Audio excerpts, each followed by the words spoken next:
काशी नरेश, मेरे यहाँ आने का उद्देश्य संपन्न हुआ। संसार इन दोनों के आतंक से मुक्त हुआ, इसलिए अब मेरे विदा लेने का समय आ गया है। हे परम भक्त शुक्ल शर्मा, आपके साथ मैं अपने सभी भक्तों को आशीष देता हूँ कि आज के बाद जो कोई भी मुझ में शुक्ल शर्मा के समान अटूट विश्वास रखेगा, और हे राजन, जो भी भक्त आपके समान निश्चल भक्ति से संकट नाशन स्तोत्र का उच्चारण करेगा, उसके सभी संघर्ष मेरे हो जाएंगे। मैं स्वयं उसके सभी संकटों को अपना मानकर उन्हें दूर करूंगा। और जो भक्त मेरे स्तोत्र का उच्चारण 6 मास तक दिन में 3 बार भी करेगा, उसे मनोवांछित आशीष प्राप्त होगा। विद्यार्थी को विद्या, धनार्थी को धन, संतान की इच्छा रखने वाले को संतान और मोक्ष की कामना करने वाले को मुक्ति प्राप्त होगी। और जो पूर्ण विश्वास से एक संपूर्ण वर्ष मेरे स्तोत्र का गायन करेगा, उसकी सभी इच्छाएं स्वतः पूर्ण होंगी। किंतु अभी मेरे लिए माता की इच्छा को पूर्ण करना सबसे अधिक आवश्यक है। जब तुम्हारे अवतार का प्रयोजन पूर्ण हो जाए, बस एक बार अपनी माता से भेंट करने अवश्य आना पुत्र। अतः अब मैं प्रस्थान करूंगा, किंतु मेरी कृपा दृष्टि सदा आप लोगों पर बनी रहेगी। प्रभु, फिर तो विनायक सीधे माता अदिति के पास गए होंगे। माता और पुत्र का ममता और वात्सल्य तो अपूर्व रहा होगा ना?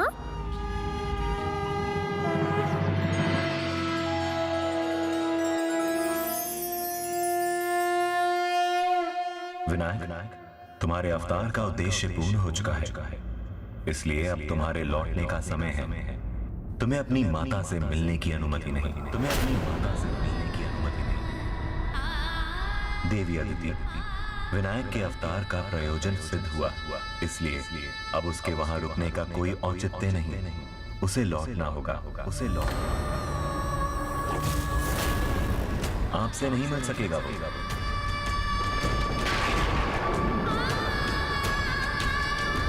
किंतु प्रभु, मैंने माता को वचन दिया है।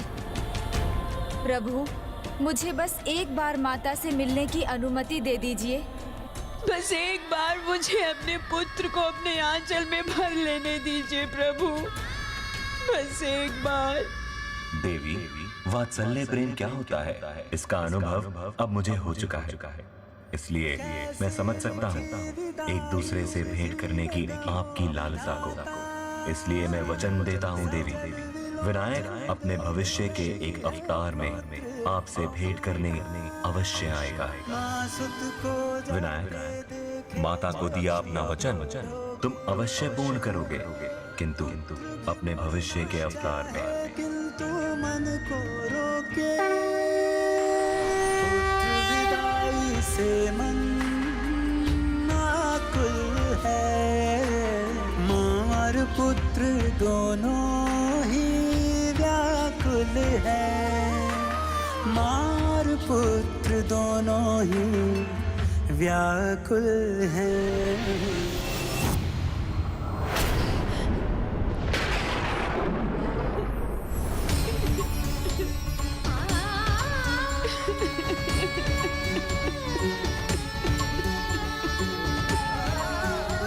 यदि मेरे भाग्य में प्रतीक्षा ही लिखी है, तो अब वही करूंगी मैं। जब तक तुम नहीं आ जाते पुत्र, इस माँ के मन को संतुष्टि नहीं मिलेगी पुत्र, नहीं मिलेगी।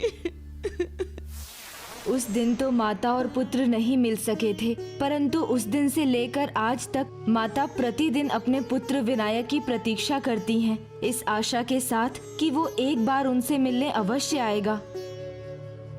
देखो पुत्र, तुम्हें अपने हाथों से लड्डू खिलाने की आशा में मैंने आज फिर अपने हाथों से तुम्हारे लिए लड्डू बनाए हैं। तुम आओगे ना पुत्र? आऊंगा माता, अवश्य आऊंगा। आप बुलाएंगी तो भला आपका ये पुत्र कैसे नहीं आएगा। विनायक का दिया वचन मैं अवश्य पूर्ण करूंगा। जय गणेश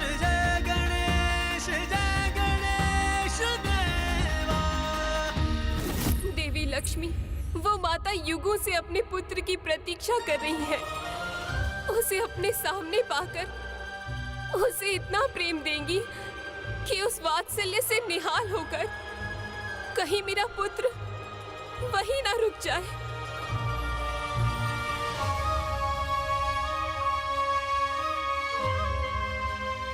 ऐसा नहीं हो सकता देवी पार्वती, यह असंभव है। नहीं देवी, ममता की शक्ति असंभव को भी संभव बना देती है।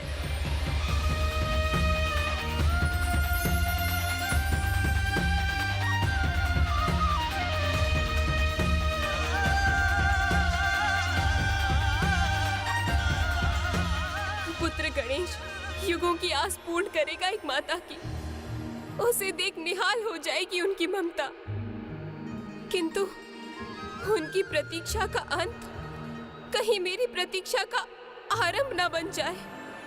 एक माता का सुख कहीं दूसरी माता की हृदय की टीस ना बन जाए।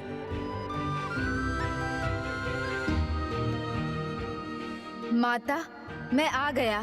युग भले ही बीत जाएं, स्मृतियां भले ही धुंधली पड़ जाएं, किंतु माता के आंचल की छाया तो पुत्र के लिए वैसी ही है जैसे तप्त धरती के लिए वर्षा के मेघ, जैसे बंजर भूमि के लिए जल की धारा। माता, जब कभी भी मेरे आंखों से अश्रु छलक जाता था तो मुझसे अधिक पीड़ा तो आपके हृदय को होती थी। मेरे रूठने पर आप अधीर हो जाती थी। अपने हाथों के लड्डू खिलाकर उनमें अपने मीठे मीठे बोलों की मिठास घोलकर मुझे मनाती थी। मुझे सब स्मरण हो आया, मेरा वो बचपन, मेरा यहाँ से जाना और मेरा वचन। आ जाओ ना पुत्र, ये देखो, ये लड्डू मैंने तुम्हारे लिए ही तो बनाए हैं।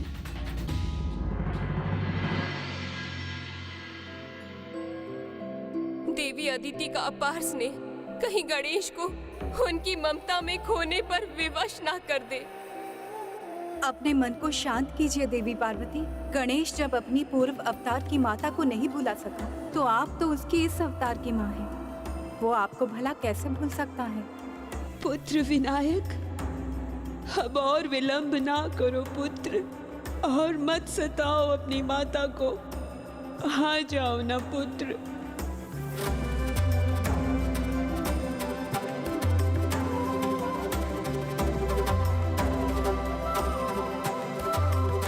आपका विनायक ही गणेश के रूप में आया है। क्या आप पहचान सकेंगी मुझे? माता,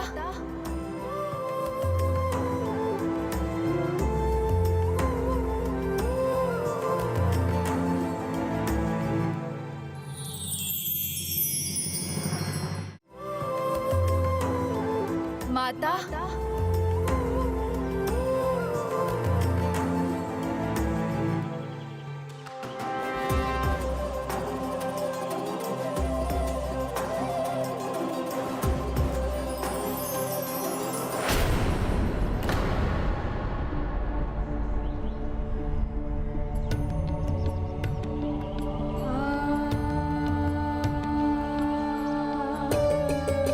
युगों बीत गए पुत्र, किंतु आज भी तुम्हारी स्मृतियां धुंधली नहीं पड़ी है। मेरी दृष्टि को हर पल केवल तुम ही दिखाई देते हो। मेरे कानों में हर पल तुम्हारे ही मधुर शब्द सुनाई पड़ते हैं। तुम्हारे आने की आस में मैं कई बार आश्रम के द्वार तक दौड़कर पहुंच जाती हूँ। नहीं पुत्र, अब केवल मैं ही नहीं, मेरे नेत्र, मेरे कान, मेरा हृदय सब अधीर हो रहे हैं पुत्र। देखिए ना, देवी अदिति को देखने पर से ही मेरे पुत्र की आंखें नम हो गई। कितना भावुक हो उठा है मेरा पुत्र।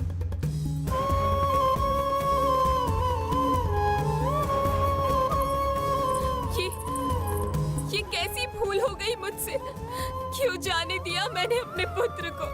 क्यों जाने दिया?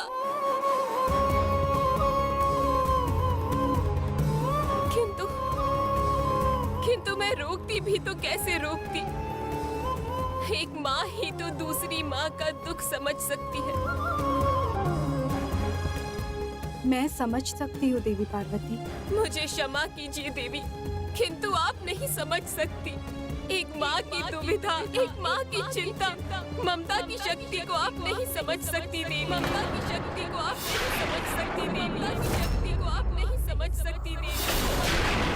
आप नहीं समझ सकती। देखिए, वो उस माता के पास गया है जिन्होंने युगों से अपनी ममता को सहेज कर रखा है। किंतु एक बात का तो सुख है मुझे, इस सारी ममता का भागी मेरा पुत्र गणेश बनेगा। किंतु फिर क्या होगा? भोलेनाथ के ही समान भोला है मेरा पुत्र गणेश। यदि वो उनकी ममता में रम गया तो वो वहीं रुक गया तो ये कैसी परीक्षा है मेरी ममता की। एक माँ के मन की पीड़ा आप नहीं समझ सकती देवी लक्ष्मी। आप नहीं समझ सकती देवी लक्ष्मी। आप नहीं समझ सकती देवी लक्ष्मी। इसलिए अब मैं तुम्हारे आने का विश्वास तभी करूंगी पुत्र, जब तुम मेरा आंचल पकड़कर अपनी मधुर वाणी से मुझे आवाज दोगे।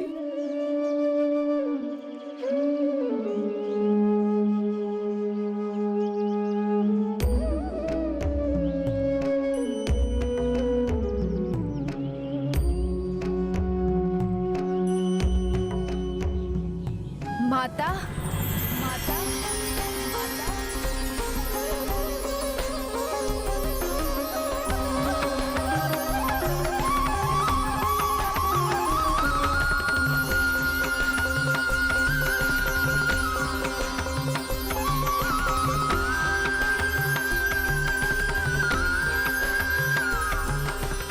माता, मैं आ गया माता।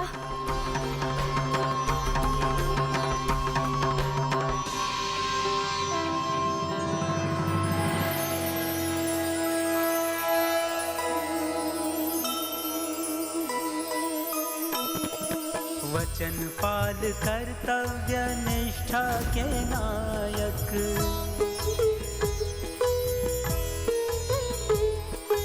माता से मिलने चले प्रभु श्री विनायक।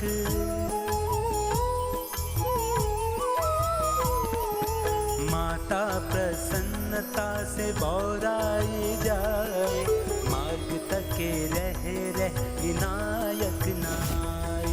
माता प्रतीक्षा में ऐसी अधीरा, मत्स्य कोई आतुर हो पाने को नीरा।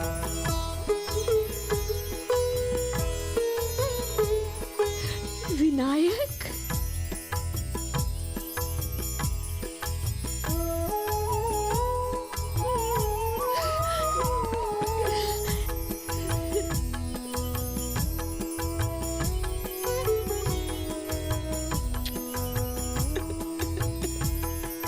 ज्योति से भर उठे नैन रीते रीते,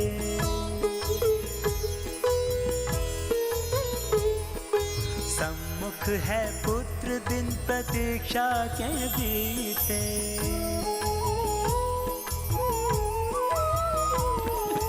अश्रु बहात नैन पुत्र को निहारे, गजानन भी इस प्रेम पर वारे वारे। यह देख पार्वती माँ भी अकुलाए, बाह पसारे ममता पुत्र को बुलाए। रुकिए देवी पार्वती, ये आप क्या कर रही हैं? कहाँ जा रही हैं आप देवी? वही देवी अदिति के आश्रम, जहाँ मेरा पुत्र गणेश अपने पुत्र को लौटाने। उसकी माँ हूँ मैं, ये अधिकार है मेरा।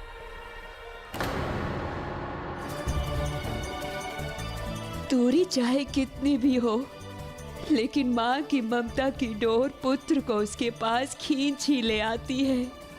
मुझे विश्वास था, पूर्ण विश्वास था अपनी ममता पर, अपने पुत्र विनायक पर। मुझे ज्ञात था कि तुम आओगे, अपनी माँ से मिलने अवश्य आओगे तुम। ये पुष्प कंगन तुम माता अदिति को भेंट करना, ये उन्हें अवश्य ही भाएंगे।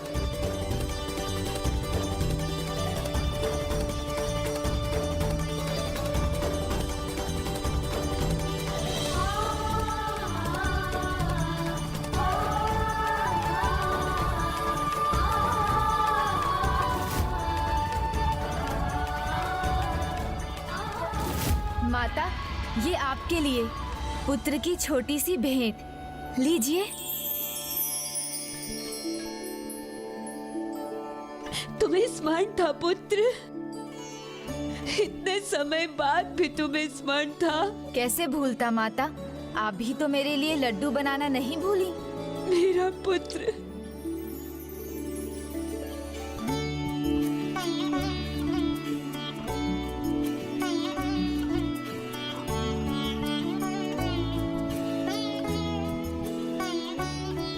कैसे भूल जाती पुत्र, अपने प्रिय पुत्र के प्रिय लड्डू कैसे भूल जाती तुम्हारी माँ। चलो, मैं स्वयं तुम्हें अपने हाथों से लड्डू खिलाऊंगी।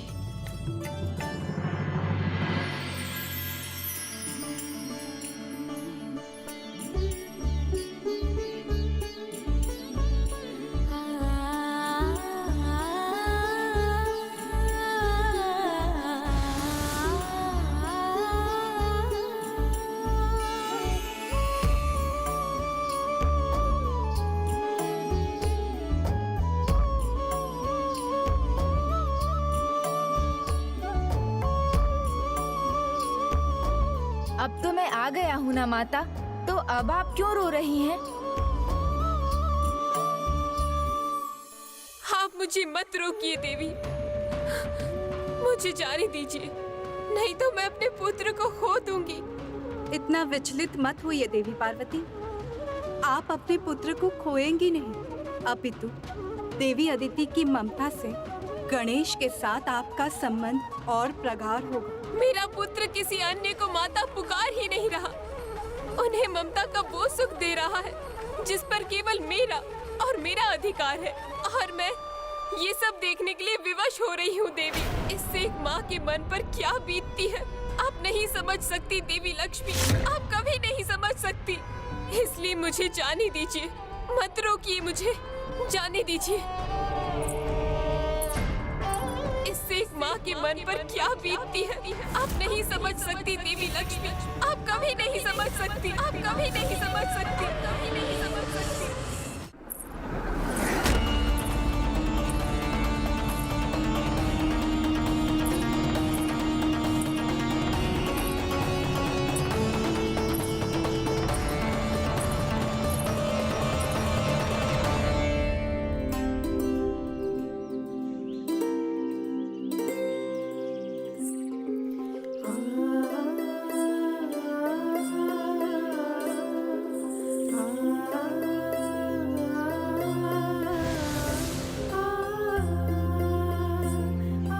अंततः गणेश अपनी माता से भेंट करने आ ही गए। आज तो शुभ दिन है, तो पिता को भी पुत्र का स्नेह मिलना चाहिए, या उसका अधिकार भी केवल माता को ही दोगे पुत्र? स्वामी, देखा आपने कौन आया है? मैंने आपसे कहा था ना कि मेरा पुत्र अवश्य आएगा।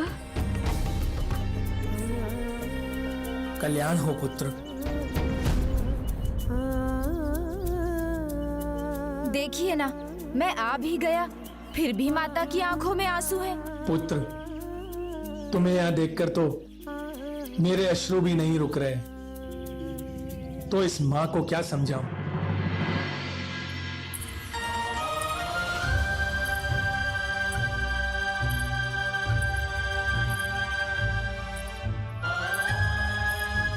माता, मेरा मन भी भर गया और पेट भी। अभी से? तुमने अभी खाया ही कहाँ है? ये लो, मेरे हाथों से एक और खा लो।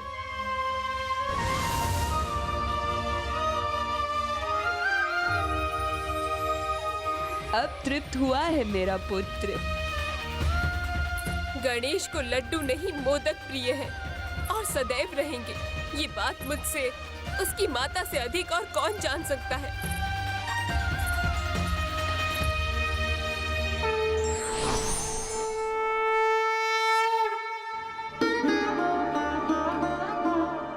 आज मुझे समझ आ गया स्वामी कि ममता का भाव जब किसी माँ के हृदय में हो तो उसे अपनी संतान के समक्ष कुछ भी दिखाई नहीं देता। मैं चाहकर भी देवी पार्वती को ना रोक सकी। पुत्र, अपनी माँ की जिज्ञासा तो शांत करो। ये तो बताओ, इतने समय से कहाँ थे तुम? क्या कर रहे थे? और नारायणतक और देवांतक का वध कैसे किया तुमने?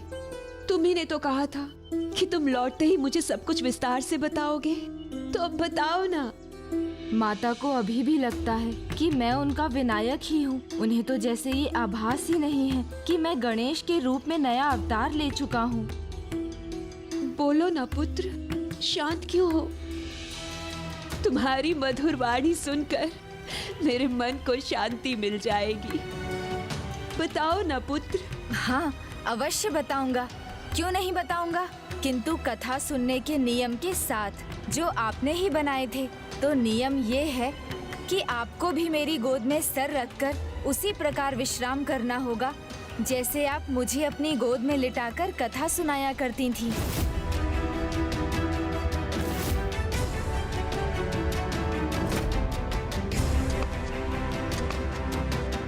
मुझे ज्ञात है माता, मेरे जाने के बाद आप ठीक से सोई भी नहीं हैं। इसलिए आज ये आपके पुत्र का सौभाग्य होगा कि मैं आपकी सेवा कर सकूं। तभी वास्तव में तृप्त होऊंगा मैं। किंतु पुत्र। नहीं माता, आप संकोच मत कीजिए। आपने मेरा कितना दुलार किया है, तो अब मेरा भी तो अधिकार बनता है आपकी सेवा का।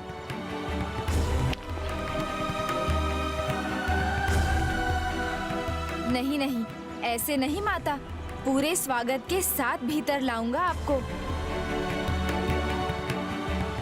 पहले कुछ पुष्प लाता हूँ। मुझे स्मरण है माता, आपके प्रिय पुष्प कहाँ हैं? पुत्र।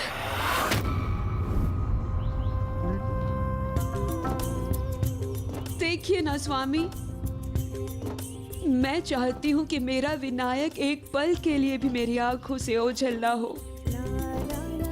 और ये है कि यहाँ वहाँ भाग रहा है।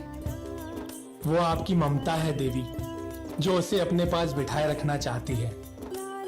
और ये इसका माता के प्रति प्रेम है, जो उसे आपके लिए कुछ विशेष करने के लिए प्रेरित कर रहा है।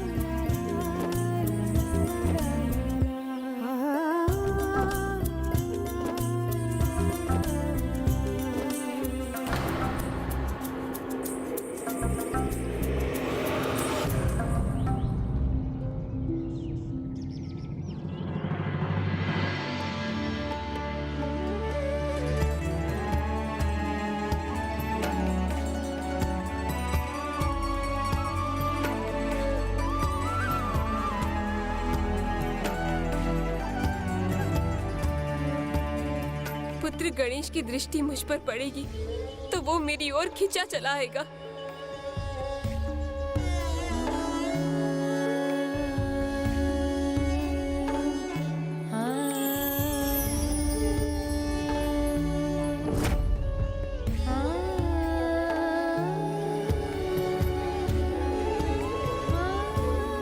मेरा पुत्र गणेश अपने पूर्व के अवतार की माता की सेवा में इतना लीन हो गया कि उसकी दृष्टि मुझ पर पड़ी ही नहीं। माता माता देखिए, मैं पुष्प ले आया। देखिए माता, ये पुष्प आपको प्रिय है ना?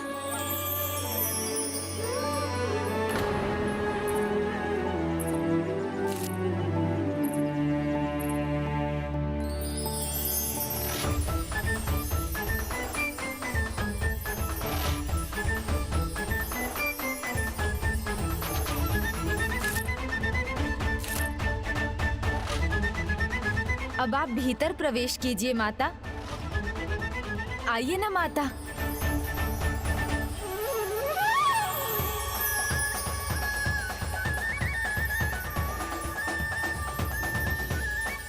माता और पुत्र का संबंध तो जन्म जन्मांतर का होता है। जो सुख माता की सेवा में है वो सुख और कहाँ। अवतार कोई भी हो, युग कोई भी हो, गणेश पुत्र रूप में अपनी किसी भी माता की ममता को मुरझाने नहीं देगा।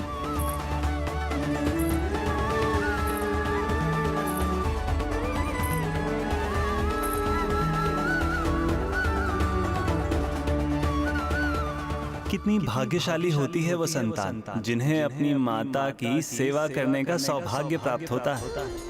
गणेश तो परम भाग्यशाली हैं जिन्हें एक नहीं 2 माँओं की सेवा करने का आनंद मिला है। दोनों माताएं भी ऐसे पुत्र को पाकर धन्य हैं। माँ के प्रति ऐसा अद्भुत समर्पण, ऐसा अद्भुत प्रेम माँ की ममता को सार्थक ही नहीं पूर्ण भी करता है। मैंने उचित कहा ना प्रिय?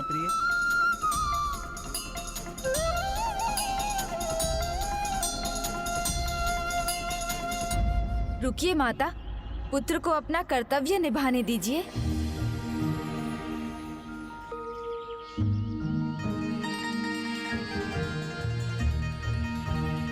आइए माता,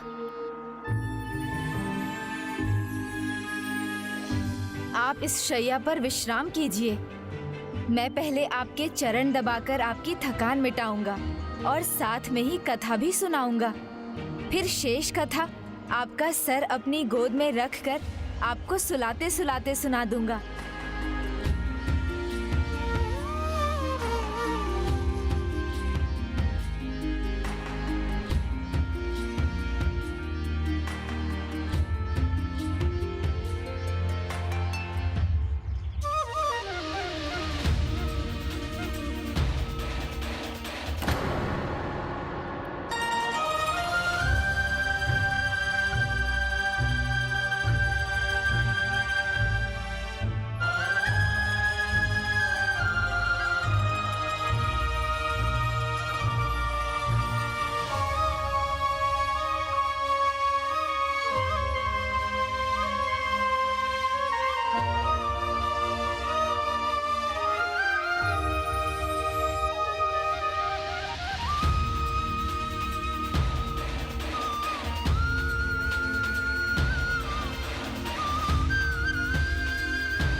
माता, मेरी प्रतीक्षा में आपकी थकी आंखें अब विश्राम करना चाहती हैं। थोड़ी देर उन्हें बंद कर लीजिए। मैं तो यही हूँ, कहीं नहीं जा रहा हूँ। अब जब तक आप अपने नेत्र बंद नहीं करेंगी, मैं आगे की कथा नहीं सुनाऊंगा। किंतु उसके लिए तुम्हें मेरे पास आकर बैठना होगा पुत्र।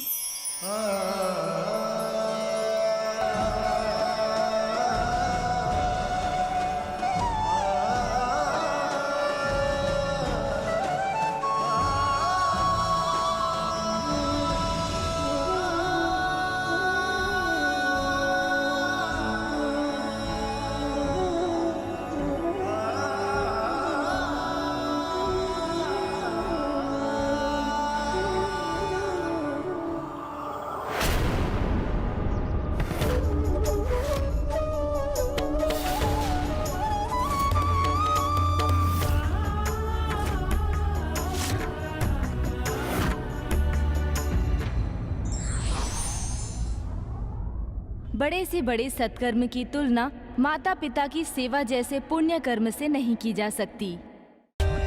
For more updates, subscribe to our channel, click the show links and enjoy watching the videos.